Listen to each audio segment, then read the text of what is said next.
So whenever you can see these functions and stuff in real life, it becomes very real. You can actually start to use it. Basically, think of it this way. If you ever watch those business shows with like Marcus Lemonis where he comes in and he does like a business analysis of a shop or whatever, he first comes in with just the SE. And all he does is he looks around and just takes it all in. Just what's the facts? He doesn't make any decisions. He doesn't narrow in. He doesn't focus. He doesn't ask too many questions. Why is this and why is that? Why don't you set it up this way? He's not asking any N. He's just SE. Then he goes back to his little base and he thinks about it for a while and he starts writing down all the numbers. In fact, he usually has a meeting with the people. They go out to dinner and he says, what are your numbers? Now he's getting into the SI. Now he's looking at how much does this cost? What do you want to do? How much time do you have? And that's usually where they're sweating and shitting themselves, right? Then the next phase is he's now doing the NE. He's starting to figure out how all this stuff works. Oh, I see. You got the wood chopper over here, and you got this there, and this is the problem person over here, and you got the money tied up here, and the dumpster's too far away, and this has got to get cleaned out, and if we were to redo it, and the plan's got to be like this, and the market,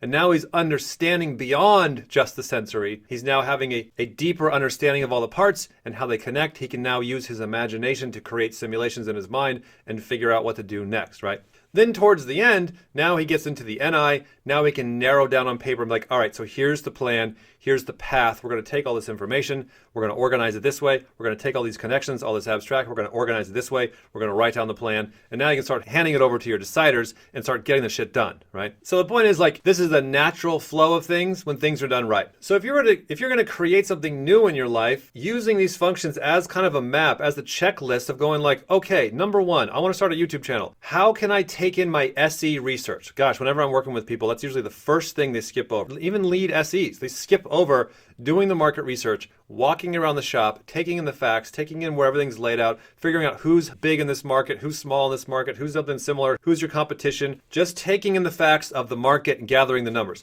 Then you bring it over to your next department. Now you're going to organize those numbers. All right, here's a list of everybody that's in the market. Here's a list of all the money they make. Here's a list of what it looks like each year. Here's a list of all the costs. Here's a list of all the profits. Here's a list of all the shipping. And you're just writing all this stuff out. And then you can move it to your next department and go, okay, here's the NE. Here's how this all connects. Here's how I can start to rearrange these parts and get it more creative, more efficient, come up with some new ideas, etc. And then from there, you now narrow that down to your NI and be like, all right, so here's the path we're going to do. Now, when the sensory comes and trips me up, when the sensory changes, when the sensory is different, that's okay because I know my A to B, I know my endpoint in the future, I know the path abstractly, and I can meander my way through the reality of the real sensor world. And as things adapt, I can stay on that NI path, even though the sensory is constantly changing, right? So whatever project you want to get done or you're thinking about getting done, say you literally do want to get a YouTube channel started.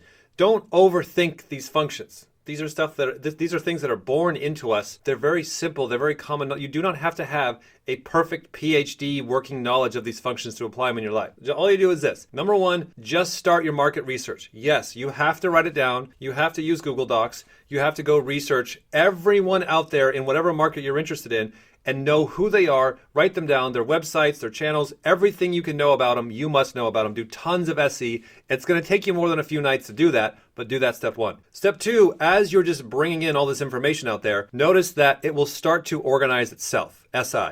You'll start to put like, okay, all the big shots are in this column, all the little guys are in this column. It'll organize itself through the SI, and you can get specifics now in the numbers and start to understand it more in a detailed, organized way, the SI. And then number three, as your list grows, as the weeks continue on, your NE going to start to understand the patterns. You're going to see why these guys over here are the best and why these guys over here are the worst. And you're just basically looking for that to happen and waiting for that to happen. And if you haven't gotten there yet on your research, then keep putting in the SC and the SI until it does. Don't force it. And then the NI, now that comes with, okay, you're not so much taking in this new information anymore. You're not doing all the research anymore. You're now limiting down the sensory. You've now understood things thoroughly. This takes a lot of time. Now you're just going for long walks by yourself, NI, introverted subjective self, and going, how do I want to organize a path for myself on this project? And that's the process. It takes a lot of time. It takes a lot of work.